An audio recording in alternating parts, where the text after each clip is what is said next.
Hello guys, welcome to study master. This is the series of Indian polity. और आज की इस video में हम बात करेंगे सेंट्रल काउंसिल ऑफ मिनिस्टर्स की। और हम डिस्कस करेंगे इनसे जुड़े कुछ कॉन्स्टिट्यूशनल प्रोविजंस को, कि हमारे nature of advice by ministers को, मिनिस्टर की अपॉइंटमेंट कैसे होती है, उनकी ऑथ क्या क्या है, उनकी रिस्पॉन्सिबिलिटीज़ क्या क्या है।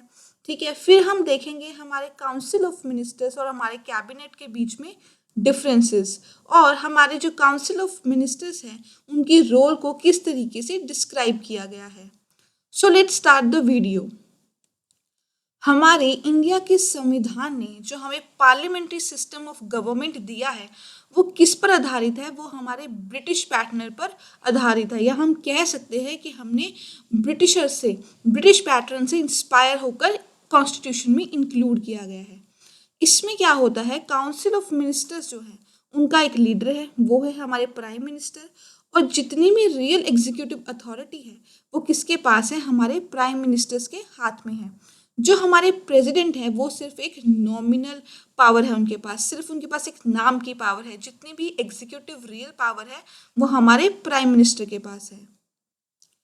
फिर हम बात करेंगे जो हमारे पार्लियामेंट्री सिस्टम ऑफ गवर्नमेंट के प्रिंसिपल्स हैं, वो हमारे संविधान में कुछ खास डिटेल में नहीं दिए गए हैं, वो मेंशन नहीं किए गए हैं। बट आर्टिकल 74 और आर्टिकल 75 ज़रूर हमारे संविधान में दिया गया है, जो कि क्या कहता है? आर्टिकल 74 डील करता है हमारे status of council of ministers के साथ, और आर्टिकल 5 डील करता है कि हमारे मिनिस्टर्स की अपॉइंटमेंट कैसे होगी, उसका क्या टेन्योर है, क्या रिस्पॉन्सिबिलिटी है, क्या क्वालिफिकेशन है, कैसे oath in salaries and allowances होगी। इन सारी चीज़ों से डील करने के लिए हमारे पास हमारा आर्टिकल 74 एग्जिस्ट है हमारे कॉन्स्टिट्यूशन में। सबसे पहले हम देखेंगे कुछ कॉन्स्टिट्यूशनल प्रोविजंस को। आर्टिकल 74 क्या कहता है? आर्टिकल 74 है council of ministers to aid and advise president. इसमें कहा गया है कि there shall be a council of minister with the prime minister at the head to aid and advise the president.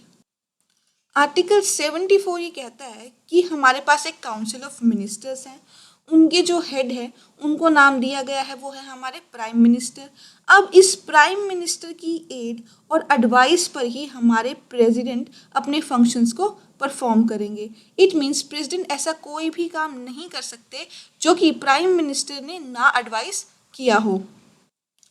हालांकि अब जो हमारे प्रेसिडेंट है वो ये ज़रूर कह सकते हैं प्राइम मिनिस्टर को कि अगर काउंसिल ऑफ मिनिस्टर ने कोई एडवाइस दी है, प्रेसिडेंट ये कह सकते हैं कि आप इस एडवाइस को दोबारा काउंसिल ऑफ मिनिस्टर के पास रिकंसिडरेशन के लिए भेजिए।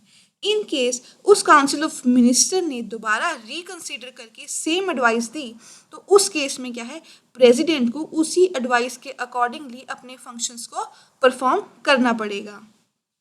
फिर हम देखते हैं आर्टिकल 74 दूसरी चीज क्या बोल रहा है।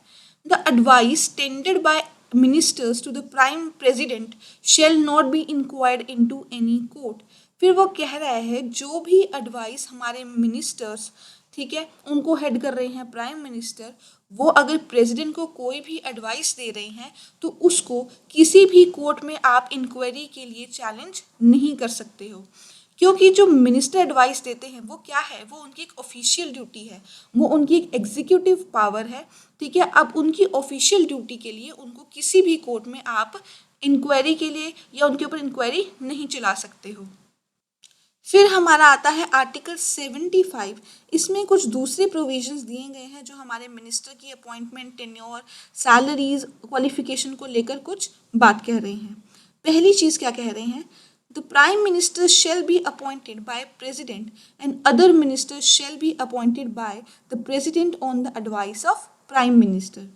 इट मीन्स प्राइम मिनिस्टर को कौन अपॉइंट करेगा, ये अथॉरिटी किसके पास है? हमारे प्रेसिडेंट के पास। और बाकी जितने भी मिनिस्टर्स हैं उनको भी अपॉइंट हमारे प्रेसिडेंट ही करेंगे, बट किसकी एडवाइस पर? प्राइम मिनिस्टर की एडवाइस पर।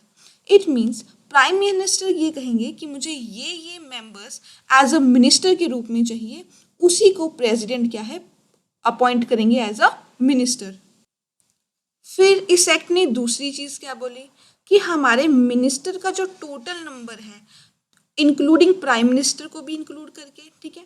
काउंसिल ऑफ मिनिस्टर का जितना भी टोटल नंबर बनेगा वो हमारी लोकसभा की टोटल स्ट्रेंथ के 15% से ऊपर नहीं होना चाहिए।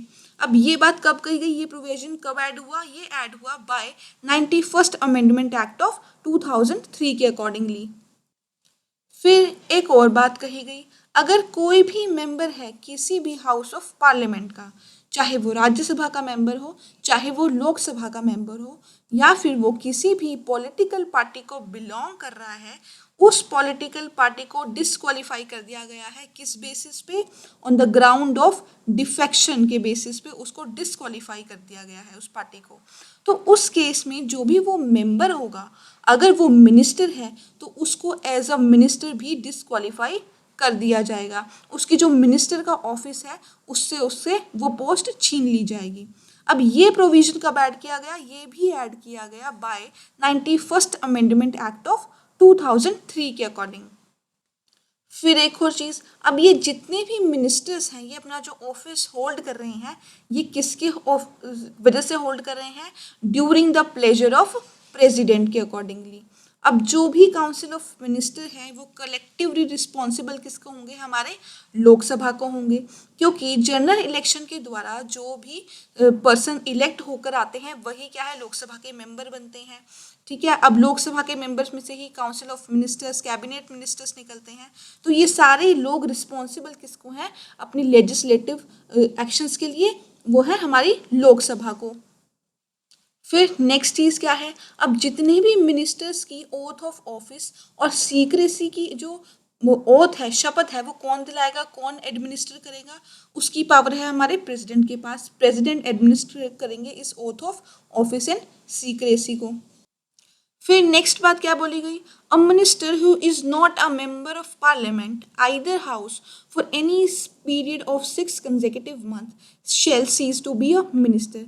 इसमें कह रहा है कि अगर एक मिनिस्टर, एक मेंबर को मिनिस्टर बना दिया गया है, ठीक है, बट वो क्या है, वो मेंबर ही नहीं है पार्लियामेंट का, ना वो राज्यसभा में मेंबर है, ना ही वो पर्सन लोकसभा में मेंबर है, बट वो मिनिस्टर बन गया है, उस केस में उसको विद इन 6 मंथ किसी ना किसी हाउस ऑफ पार्लियामेंट में अपना मेंबरशिप डालनी पड़ेगी, अपने आप को मेंबर प्रूव करना पड़ेगा, वरना उसकी जो मिनिस्टर की पोस्ट है वो क्या हो जाएगी, सीज हो जाएगी।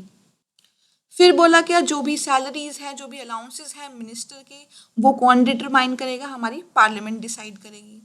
फिर नेक्स्ट आर्टिकल आता है article 77, that is conduct of business of the government of India. इसमें पहली चीज बोली गई कि all executive action of government of India shall be expressed to be taken in the name of president. It means जितनी भी हमारी सरकार होगी, वो जो भी एग्जीक्यूटिव एक्शन करेगी वो किसके नाम पे होंगे, हमारे प्रेसिडेंट के नाम पे होंगे। एग्जीक्यूटिव एक्शन तो क्या, हमारे लेजिस्लेटिव एक्शन भी क्या है, किसके नाम पर होते हैं, हमारे प्रेसिडेंट के नाम पर होते हैं। जब तक किसी बिल, किसी रेजोल्यूशन पे प्रेसिडेंट की सिग्नेचर नहीं हो जाते तब तक उसको एक्ट नहीं माना जाता। कोई भी लॉ बनाना है, अगर उस पर प्रेसिडेंट के सिग्नेचर नहीं होंगे तब तक वो एक परमानेंट लॉ नहीं माना जाएगा। तो एग्जीक्यूटिव एक्शन हो चाहे लेजिस्लेटिव एक्शन हो, प्रेसिडेंट के नाम पर ही लिए जाते हैं। फिर नेक्स्ट चीज बोली गई, order and other instrument made and executed in the name of president shall be authenticated in such manner as may be specified in rules to be made by president. इसमें बोला गया जितने भी ऑर्डर्स या कोई भी इंस्ट्रूमेंट, इट मीन्स कोई भी इंस्ट्रक्शन दी गई है जो कि हमारी गवर्नेंस चलाने के लिए बहुत इंपॉर्टेंट है, अगर ऐसा कुछ बनाया जा रहा है, ठीक है, वो और किसके नाम पर एग्जीक्यूट होगा, हमारे प्रेसिडेंट के नाम पर एग्जीक्यूट होगा। तो अगर हमें इन ऑर्डर्स को या फिर किसी इंस्ट्रूमेंट को ऑथेंटिकेट करना है तो वो किस तरीके से ऑथेंटिकेट करना होगा, कैसे उसको इम्प्लीमेंट किया जाएगा, कैसे वो एग्जीक्यूट होगा ऑर्डर, ये सारे क्या जो भी स्पेसिफाइड रूल्स इस चीज़ के बारे में होंगे वो कौन बनाएगा, हमारा प्रेसिडेंट बनाएगा ये सारे रूल्स। साथ ही साथ ये भी बोला गया, अब इन जो ऑर्डर और इंस्ट्रूमेंट की वैलिडिटी है, इसके ऊपर जो भी ऑथेंटिकेशन की गई है उसके ऊपर आप कोई भी क्वेश्चन अराइज नहीं कर सकते, इस बेसिस पे कि ये जो भी ऑर्डर या इंस्ट्रूमेंट है ये प्रेसिडेंट ने तो एग्जीक्यूट किए ही नहीं। प्रेसिडेंट सिर्फ इनको एग्जीक्यूट करने के लिए रूल्स स्पेसिफाई कर सकते हैं, रूल्स बना सकते हैं। एग्जीक्यूशन की जो मेन पावर है, रियल पावर है, वो हमें पता है किसके पास है, हमारे प्राइम मिनिस्टर के पास है, हमारे काउंसिल ऑफ मिनिस्टर्स के पास है। फिर तीसरी चीज़ ये कही गई कि हमारे जो प्रेसिडेंट हैं उनके पास ये पावर है कि वो ऐसे रूल्स बना सकते हैं जिनकी वजह से हमारी गवर्नमेंट ऑफ इंडिया का जो बिजनेस है वो बिजनेस करने में उनको हेल्प मिले, वो कन्वीनियंट ट्रांजैक्शन हो जाए, या फिर जितने भी मिनिस्टर्स हैं, मिनिस्टर्स के बीच में वो बिजनेस कैसे एलोकेट होगा उस चीज़ में भी उनको हेल्प मिल सके। फिर हम डिस्कस करते हैं article 78, that is duty of prime minister. अब प्राइम मिनिस्टर की ड्यूटीज़ में हमारे काउंसिल ऑफ मिनिस्टर्स भी इन्वॉल्व होते हैं, तो इसीलिए काउंसिल ऑफ मिनिस्टर के पॉइंट ऑफ व्यू से भी ये चीज़ इम्पॉर्टेंट हो जाती है। फर्स्ट बोला गया है कि जो भी काउंसिल ऑफ मिनिस्टर्स किसी भी एडमिनिस्ट्रेशन अफेयर के बारे में कोई डिसीजन लेते हैं, ठीक है, या फिर पार्लियामेंट में कोई उन्हें लेजिस्लेशन पास करवाना है, उसके लिए कोई प्रपोजल लेकर आते हैं, तो इन सारी मैटर्स के बारे में कोई भी अगर डिसीजन लिया गया है तो ये प्राइम मिनिस्टर की ड्यूटी है कि वो काउंसिल ऑफ मिनिस्टर के डिसीजंस को कम्युनिकेट करे हमारे प्रेसिडेंट के पास। फिर अगर प्रेसिडेंट चाहे तो वो किसी भी इंफॉर्मेशन, कोई भी इंफॉर्मेशन मांग सकते हैं हमारे प्राइम मिनिस्टर से। प्रेसिडेंट ऐसा कह सकते हैं कि आपके काउंसिल ऑफ मिनिस्टर्स ने यूनियन के रिगार्डिंग कुछ एडमिनिस्ट्रेशन अफेयर्स बनाए हैं, कोई लेजिस्लेशन का प्रपोजल लेके आए हैं, उसके रिलेशंस में जो भी डिसीजन लिया गया है उससे रिलेटेड कोई भी इंफॉर्मेशन अगर प्रेसिडेंट को चाहिए तो वो प्राइम मिनिस्टर से पूछ सकते हैं। थर्ड पॉइंट क्या है, if the president so requires to submit for consideration of council of minister any matter on which a decision has been taken by a minister but which has not been considered by council. It means अगर president चाहे तो वो ऐसा कह सकते हैं कि भाई ये जो डिसीजन है आपके एक प्राइम मिनिस्टर ने लिया है, बट इसके ऊपर आपके काउंसिल ऑफ मिनिस्टर ने कोई भी कंसिडरेशन नहीं की है, उनके साथ बिना डिस्कस किए, बिना कंसिडरेशन किए, बिना एनालिसिस के आपके मिनिस्टर ने ये डिसीजन लिया है, तो अब आप ऐसा कीजिए, इस मैटर को दोबारा से काउंसिल ऑफ मिनिस्टर्स के पास लेकर जाइए और उन्हें कहिए कि इस मैटर पे अपना एनालिसिस दें। ठीक है, ऐसी पावर किसके पास है, ऐसी पावर है हमारी प्रेसिडेंट के पास कि वो ऐसी रिक्वायरमेंट या फिर ऐसी डिमांड प्राइम मिनिस्टर के सामने रख सकते हैं। फिर आता है हमारा article 88, that is right of ministers as respect the houses. इसमें कहा गया है कि every minister shall have the right to speak and take part in the proceedings of either house, any joint sitting of the houses and any committee of parliament of which he may be named a member, but he shall not be entitled to vote. It means her minister को ये right है कि वो किसी भी house में proceeding में part ले सकता है, वहाँ पे बोल सकता है, वहाँ पे अपना रिप्रेजेंटेशन दे सकता है, चाहे लोकसभा हो चाहे राज्यसभा हो, ठीक है, चाहे जॉइंट सिटिंग हो रही है दोनों हाउसेस की, ठीक है, या फिर किसी पार्लियामेंट की कमेटी में भी वो क्या है पार्ट ले सकता है जिसमें उसका नाम एज अ मेंबर लिखाया गया है, बट वो क्या है वोट नहीं डाल सकता, वो वोट उसी ही हाउस में डालेगा जहां का वो मेंबर है। अब हमारा नेक्स्ट पॉइंट है nature of advice by ministers. Article 74 ये प्रोवाइड करता है कि हमारे पास एक क्या होना चाहिए, काउंसिल ऑफ मिनिस्टर्स होना चाहिए, ठीक है, उसके साथ एक प्राइम मिनिस्टर होने चाहिए जो कि उस काउंसिल ऑफ मिनिस्टर के हेड होंगे। अब इस हेड की एड और एडवाइस पे ही हमारे प्रेसिडेंट क्या करेंगे, अपने फंक्शंस को परफॉर्म करेंगे। अब जो 42nd and 44th constitution amendment act था, उन्होंने कहा कि ये जो भी एडवाइस काउंसिल ऑफ मिनिस्टर्स दे रहे हैं प्रेसिडेंट को, ये प्रेसिडेंट के ऊपर क्या है बाइंड होगी। इट मीन्स प्रेसिडेंट को इस एडवाइस के अकॉर्डिंग ही अपना काम करना पड़ेगा। साथ ही साथ ये भी बोला गया, अब जो ये एडवाइस का नेचर है जो कि मिनिस्टर्स ने प्रेसिडेंट को दी है, इस एडवाइस के ऊपर कोई भी कोर्ट इंक्वायरी नहीं कर सकता, क्योंकि जो भी ये एडवाइस दे रहे हैं ये अपनी ऑफिशियल कैपेसिटी में दे रहे हैं, ये इनकी ऑफिशियल ड्यूटी है और इनकी ये एग्जीक्यूटिव पावर है, उसके तहत इनके ऊपर कोई भी इंक्वायरी नहीं की जा सकती। अब ये जो प्रोविजंस हैं जिसमें कहा गया है कि एडवाइस काउंसिल ऑफ मिनिस्टर की है जो प्रेसिडेंट के ऊपर बाइंडिंग होगी और इस एडवाइस के ऊपर आप कोई भी इंक्वायरी नहीं कर सकते किसी भी कोर्ट में। ये क्या एम्फेसिस करती है, क्या प्रेजेंट करती है? ये प्रेजेंट करती है हमारे प्रेसिडेंट और हमारे मिनिस्टर्स के बीच के रिलेशनशिप को, जो कि बहुत ज़्यादा कॉन्फिडेंशियल है। इट मीन्स कि जो भी एडवाइस काउंसिल ऑफ मिनिस्टर कर रही है प्रेसिडेंट को, उसके ऊपर एक तो उनको कॉन्फिडेंस है कि ये एडवाइस सही होगी, लीगल होगी, कॉन्स्टिट्यूशनल होगी। दूसरी चीज़, ये जो भी एडवाइस दे रहे हैं ये आप पब्लिकली रिवील नहीं कर सकते। इसीलिए इस चीज़ पे क्या है, ये कॉन्फिडेंशियल रिलेशनशिप पे एम्फसाइज करती है। अब 1971 में सुप्रीम कोर्ट ने ये कहा कि अगर लोकसभा डिसॉल्व भी हो जाती है, लोकसभा का डिसोल्यूशन हो जाता है, उस केस में काउंसिल ऑफ मिनिस्टर का जो ऑफिस है वो सीज नहीं माना जाएगा। बट जो हमारा आर्टिकल 74 है जो ये कहता है कि यहाँ पे एक काउंसिल ऑफ मिनिस्टर होना चाहिए विद प्राइम मिनिस्टर और उन्हीं की एडवाइस पे हमारे प्रेसिडेंट काम करेंगे, ये आर्टिकल क्या है, मैंडेटरी है। इट मीन्स प्रेसिडेंट अपनी कोई भी एग्जीक्यूटिव पावर को एक्सरसाइज नहीं कर सकता बिना काउंसिल ऑफ मिनिस्टर की एड और एडवाइस के। जब तक काउंसिल ऑफ मिनिस्टर्स को कुछ करने के लिए एडवाइस नहीं करेंगे तब तक प्रेसिडेंट अपनी एग्जीक्यूटिव पावर को यूज नहीं कर सकते।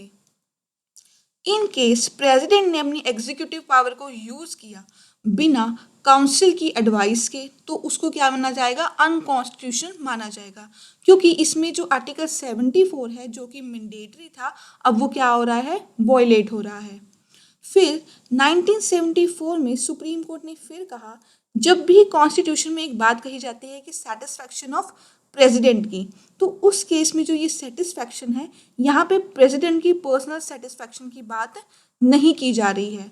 जो ये सेटिस्फैक्शन है ये किसकी सेटिस्फैक्शन है, हमारे काउंसिल ऑफ मिनिस्टर्स की सेटिस्फैक्शन है, जिनकी एड और एडवाइस पे ही हमारे प्रेसिडेंट अपनी पावर्स और अपनी फंक्शंस को परफॉर्म करते हैं।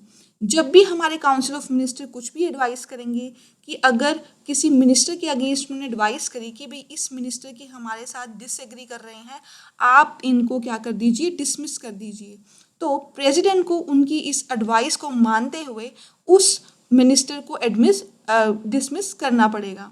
तो जो भी वो एडवाइस करेंगे उसके अकॉर्डिंग ही हमारे प्रेसिडेंट काम करेंगे। फिर हम बात करते हैं अपॉइंटमेंट ऑफ मिनिस्टर्स की।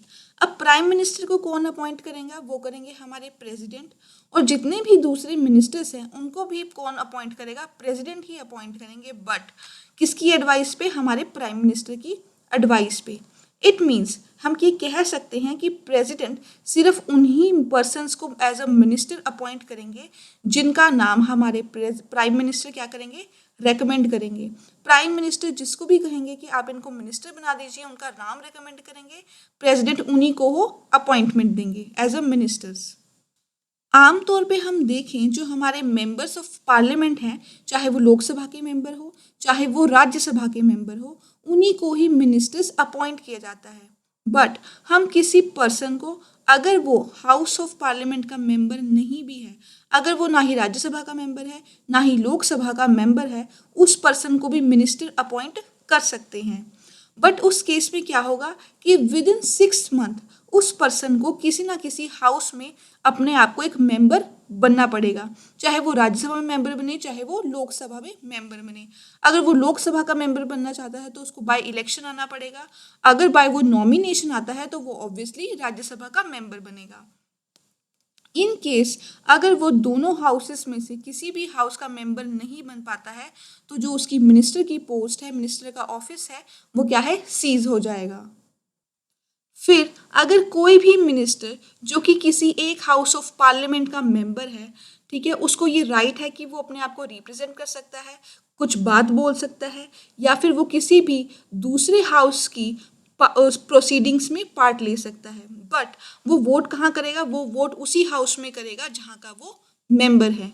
सपोज कोई एक मिनिस्टर है लोकसभा का, तो वो राज्यसभा की इस प्रोसीडिंग्स में जाकर पार्ट ले सकता है, वहाँ पे बोल सकता है कुछ भी, बट इन केस अगर वोटिंग की बात आती है तो वो क्या करेगा, लोकसभा में जाकर ही वोट करेगा जहाँ का वो ओरिजिनल मेंबर है। फिर हम देखेंगे oath and salaries of ministers की। मिनिस्टर कोई भी हो, जो भी वो ऑफिस में जाता है, उससे पहले वो oath of office and secrecy लेता है। ठीक है, अब ये जो ओथ है वो कौन एडमिनिस्टर करेगा? वो हमारे प्रेसिडेंट एडमिनिस्टर करेंगे। अब हम देखते हैं कि ओथ ऑफ ऑफिस में क्या क्या चीज़ें आती हैं। पहली आ गई कि जो भी हमारे इंडिया का संविधान है उसके प्रति हम ट्रू फेथ रखेंगे। दूसरा हो गया कि इंडिया की इंटेग्रिटी और सोवरेनिटी को बनाए रखने के लिए हम सारे काम करेंगे। जो भी हमारी ऑफिशियल कैपेसिटी में ड्यूटी बनती है उसको हम अपनी समझदारी और पूरी निष्ठा के साथ परफॉर्म करेंगे। चौथी चीज़ हो गई कि हम हर पर्सन के साथ हर तरीके से सही करने की कोशिश करेंगे, जो भी संविधान या नियम कानून के अकॉर्डिंग बनता है, बिना किसी डर, बिना किसी भेदभाव के। फिर हम बात करेंगे ओथ ऑफ सीक्रेसी की। ओथ ऑफ सीक्रेसी में मिनिस्टर्स ये शपथ लेते हैं कि वो ना ही डायरेक्टली ना ही इनडायरेक्टली कोई भी चीज़ ऐसी कम्युनिकेट करेंगे या फिर रिवील करेंगे किसी ऐसे पर्सन को कोई भी मैटर के बारे में जिस चीज़ को उन्हें कहा गया है कि आपको ये क्या करना है, ये सीक्रेट रखनी है। एज अ ऑफिशियल कैपेसिटी में, एज अ ऑफिशियल ड्यूटी, जो चीज़ उनको सीक्रेट रखने के लिए कही गई है वो उसको रिवील नहीं करेंगे। और साथ ही साथ ये भी बोला गया कि एज अ मिनिस्टर जो भी उनकी ड्यूटी बनती है, कि ऐसी पॉलिसी आप जनता में कम्युनिकेट कीजिए या फिर उनको जाके बताइए कि ऐसी हमने लेजिस्लेशन पास किया है, वो सारी चीज़ें वो क्या करेंगे, कम्युनिकेट करेंगे थ्रू प्रेस। ठीक है, या फिर न्यूज़पेपर के थ्रू वो उस चीज़ को रिवील कर सकते हैं जो भी उनको रिवील करने को कहा गया है। फिर हम देखते हैं 1990 में देवीलाल ने एक ओथ ली थी as a deputy prime minister. अब इस ओथ को चैलेंज किया गया था कि ये ओथ क्या है, अनकॉन्स्टिट्यूशनल है, क्योंकि हमारे संविधान में ऐसी तरह की ओथ सिर्फ प्राइम मिनिस्टर और मिनिस्टर्स के लिए है, क्योंकि कॉन्स्टिट्यूशन में डिप्यूटी प्राइम मिनिस्टर का कोई प्रोविजन ही नहीं है। बट सुप्रीम कोर्ट ने ये कहा कि ये जो ओथ है, जो ये शपथ ली है as a deputy prime minister, ये क्या है, वैलिड है। और साथ ही साथ ये भी कहा कि अगर कोई person as a deputy prime minister कोई शपथ ले रहा है तो वो जो डिप्यूटी प्राइम मिनिस्टर की पोस्ट है वो सिर्फ एक डिस्क्रिप्टिव चीज़ है। डिस्क्रिप्शन का इस मतलब ये नहीं है कि हम उसको रियल में ही प्राइम मिनिस्टर की कोई पावर दे रहे हैं, वो सिर्फ एक नाम की पोस्ट है, डिप्यूटी प्राइम मिनिस्टर। साथ ही साथ ये भी कहा गया कि अगर कोई minister as a deputy prime minister शपथ ले रहा है या फिर किसी दूसरे टाइप के मिनिस्टर की शपथ ले रहा है जो कि हमारे संविधान में मेंशन ही नहीं है, तो उस केस में हम ये नहीं कह सकते कि वो जो शपथ है वो कम इफेक्टिव हो जाएगी।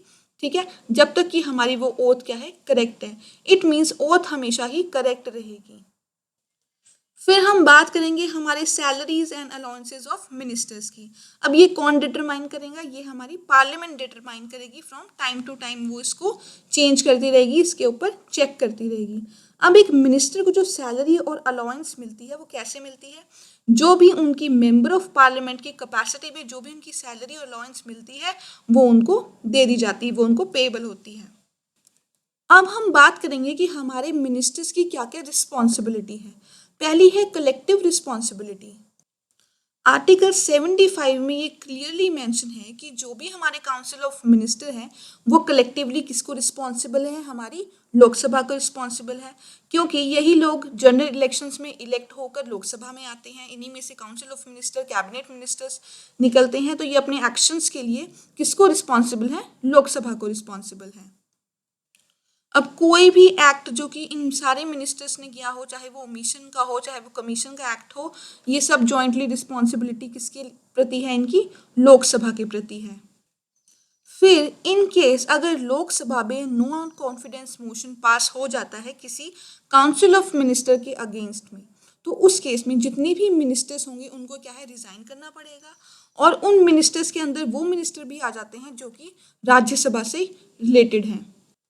फिर क्या है, इस चीज़ का ऑल्टरनेटिव भी हो सकता है, एक उल्टा चीज़ भी हो सकती है। वो क्या है कि काउंसिल ऑफ मिनिस्टर खुद ये प्रेसिडेंट को एडवाइस करें कि भाई आप लोकसभा को डिसॉल्व कर दीजिए। किस बेसिस पे कि ये जो लोकसभा का हाउस है ये इलेक्टोरेट फेथफुली व्यूज को रिप्रेजेंट नहीं करता।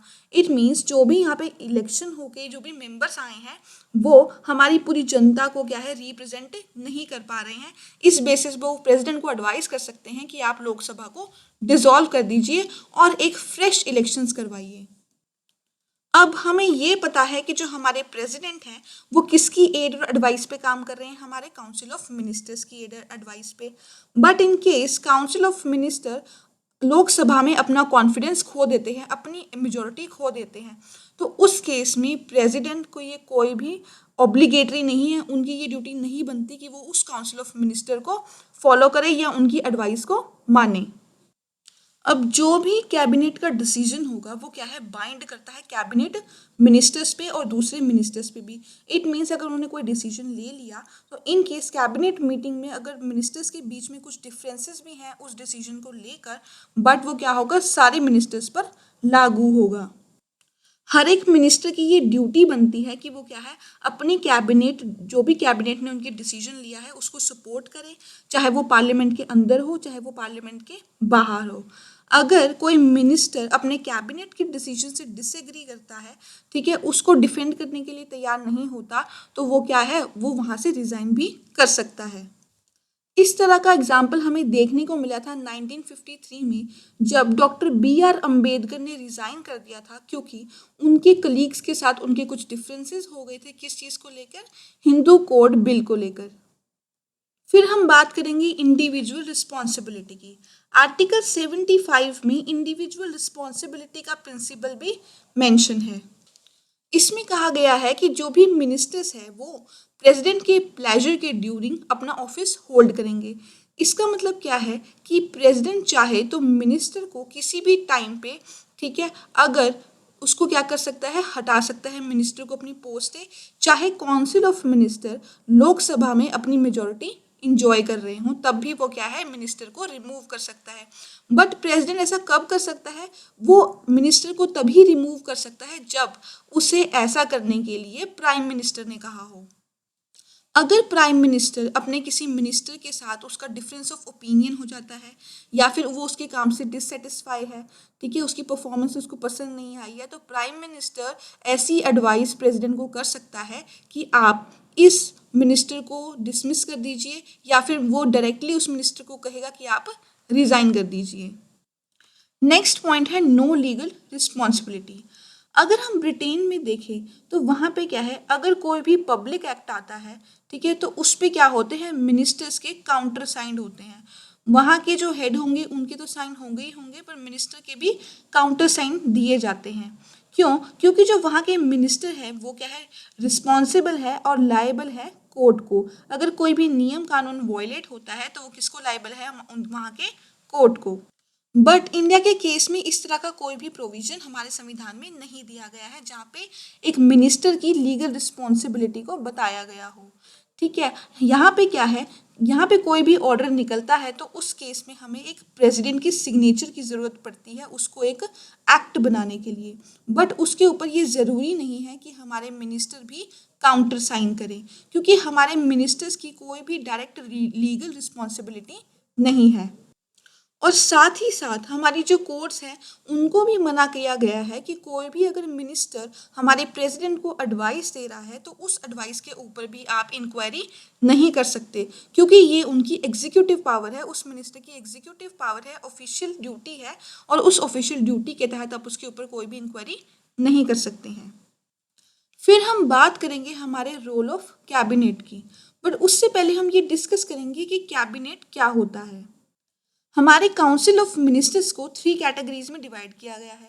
पहला है कैबिनेट मिनिस्टर, दूसरा है मिनिस्टर ऑफ स्टेट और तीसरा है डेप्यूटी मिनिस्टर्स।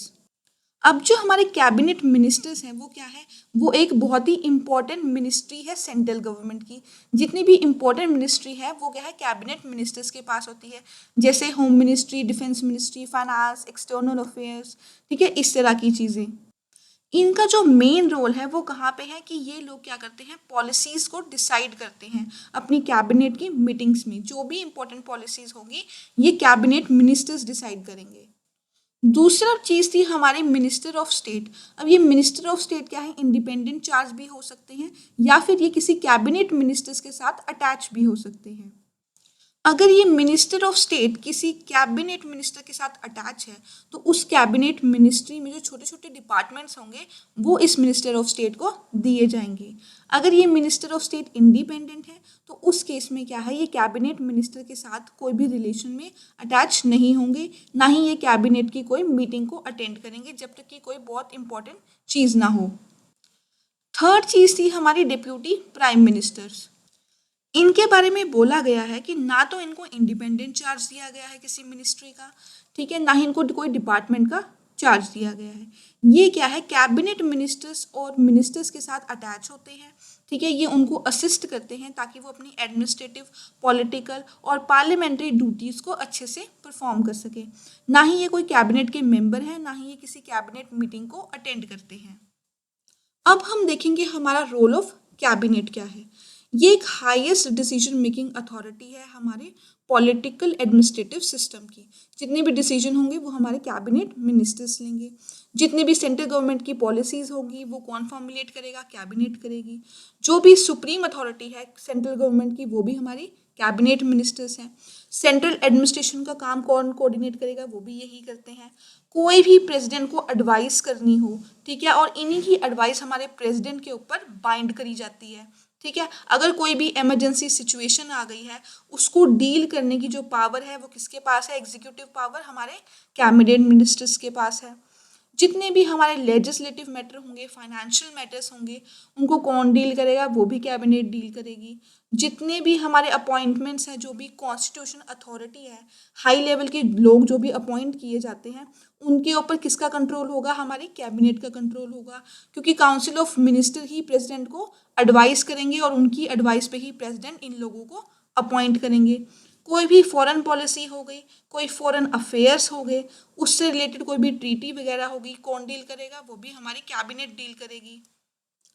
फिर कैबिनेट में ही एक इम्पॉर्टेंट टॉपिक है वो है किचन कैबिनेट। अब ये किचन कैबिनेट क्या चीज़ है, ये एक स्मॉल बॉडी है जो कि प्राइम मिनिस्टर बनाते हैं। इसमें क्या होता है, 15 से जो उसके 20 इंपॉर्टेंट मिनिस्टर्स होते हैं उन, ठीक है, उनको ये इंक्लूड करते हैं। जो भी हमारा कैबिनेट होगा उसके अंदर क्या होगा, 15 से लेके 20 जो मोस्ट इंपॉर्टेंट मिनिस्टर्स होंगे वो इंक्लूड होंगे और वो डिसीजन मेकिंग बॉडी होंगे। मींस उनका जो रोल होगा पॉलिसी मेकिंग में होगा, डिसीजन मेकिंग में होगा। बट जो हमारी किचन कैबिनेट क्या है, वो एक स्मॉल बॉडी है जिसमें प्राइम मिनिस्टर क्या है, एक इनफॉर्मल बॉडी बना रहे हैं 2 से 4 लोगों के कलीग्स की, जिनके ऊपर पूरा उनको विश्वास है, उनके साथ वो पूरे विश्वास के साथ कोई भी प्रॉब्लम को डिस्कस कर सकते हैं।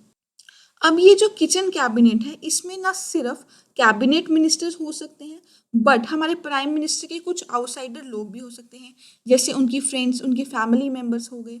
इसीलिए उस इसको क्या नाम दिया गया है, एज अ इनर कैबिनेट भी नाम दिया गया है। अब इस किचन कैबिनेट के कुछ फ़ायदे भी हैं, जैसे कि एक बहुत छोटी सी यूनिट है तो इसलिए यहाँ पर डिसीजन लेना क्या है, बहुत जल्दी हो जाता है और एफिशिएंट भी हो जाता है। और इस कैबिनेट में बहुत ही कम लोग होने की वजह से हम इसकी मीटिंग्स को क्या है, सीक्रेट भी रख सकते हैं। जो भी यहाँ पे डिसीजन लिए गए हैं, जो भी पॉलिटिकल इश्यूज को डिस्कस किया गया है, उस चीज़ को हम सीक्रेट रख सकते हैं। और क्योंकि इसमें बहुत ही कम लोग इन्वॉल्व हैं तो इनकी मीटिंग्स भी बहुत जल्दी जल्दी हम करवा सकते हैं। अब इसके कुछ डीमेरिट्स भी हैं, जैसे कि किचन कैबिनेट के होने की वजह से जो भी हमारे कैबिनेट हैं, कैबिनेट मिनिस्टर्स हैं, उनकी जो अथॉरिटी है, जो उनका स्टेटस है वो थोड़ा कम हो जाता है। और साथ ही साथ ये भी कहा गया है कि अगर हम किसी आउटसाइड पर्सन को हम क्या है, किसी कॉन्स्टिट्यूशन प्रोसेस के अंदर इन्वॉल्व कर रहे हैं, उस केस में क्या हो रहा है, हमारे लीगल जो प्रोसेस है, जो हमारा कॉन्स्टिट्यूशन का प्रोसेस है, उस चीज़ को भी हम क्या है, ख़राब कर रहे हैं, क्योंकि हमने एक आउटसाइडर्स को इन्वॉल्व किया है। अब हम देखते हैं काउंसिल ऑफ मिनिस्टर और कैबिनेट में डिफरेंस। काउंसिल ऑफ मिनिस्टर में क्या है, इसमें 60 to 70 मिनिस्टर इंक्लूड होते हैं बट कैबिनेट हमारे 50 to 20 मिनिस्टर्स की ही होती है, जहाँ पे हमारे इम्पॉर्टेंट मिनिस्ट्रीज होती हैं। सेकेंड चीज़ क्या है, हमारे काउंसिल ऑफ मिनिस्टर में 3 कैटेगरी हैं, that is cabinet minister, minister of state and deputy ministers. जबकि जो हमारा कैबिनेट है वो सिर्फ एक कैबिनेट मिनिस्टर है, ये एक काउंसिल ऑफ मिनिस्टर का पार्ट है। अब जो हमारी काउंसिल ऑफ मिनिस्टर्स है, इसका कोई भी कलेक्टिव फंक्शन नहीं है। ये ये बार बार मीटिंग नहीं करती कि हमारे गवर्नमेंट बिजनेस को कैसे हमें ट्रांजैक्ट करना है, बट जो हमारी कैबिनेट है उनका जो मेन काम है वो यही है कि जो हमारी गवर्नमेंट का बिजनेस है उसकी ट्रांजैक्शन को कैसे ईजी किया जाए, उसके लिए क्या क्या डिसीजंस लेने हैं। ठीक है, तो इनका क्या है, इनका एक कलेक्टिव फंक्शन है। दूसरी तरफ काउंसिल ऑफ मिनिस्टर में क्या है, इनकी जितनी भी पावर्स हैं वो क्या है, थ्योरी में है। और हमारे कैबिनेट मिनिस्टर्स में क्या है, the power of council of minister and दस एक्ट्स फॉर लेटर। प्रैक्टिकली जो पावर है वो किसके हाथ में है, हमारे कैबिनेट मिनिस्टर के हाथ में। और थ्योरेटिकली पावर किसके पास है, काउंसिल ऑफ मिनिस्टर्स के पास है। अब जो काउंसिल ऑफ मिनिस्टर हैं उनके जितने भी फंक्शंस है वो कौन डिटरमाइन करेगा, वो हमारे कैबिनेट डिसाइड करेगी। दूसरी तरफ जो कैबिनेट है वो क्या काम कर रही है, वो काउंसिल ऑफ मिनिस्टर को डायरेक्ट कर रही है कि आप ऐसे पॉलिसी डिसीजंस बनाइए, ठीक है, जो कि सारे मिनिस्टर्स पर बाइंड होंगे। जो भी कैबिनेट का डिसीजन होगा वो सारे काउंसिल ऑफ मिनिस्टर्स के ऊपर बाइंड होगा।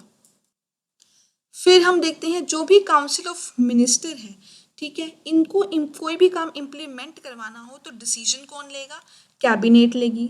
दूसरी तरफ कैबिनेट का क्या काम है कि वो सुपरवाइज करता है कि जो भी डिसीजन कैबिनेट ने लिया है काउंसिल ऑफ मिनिस्टर्स उसको ठीक तरीके से इम्प्लीमेंट कर रहे हैं कि नहीं कर रहे हैं।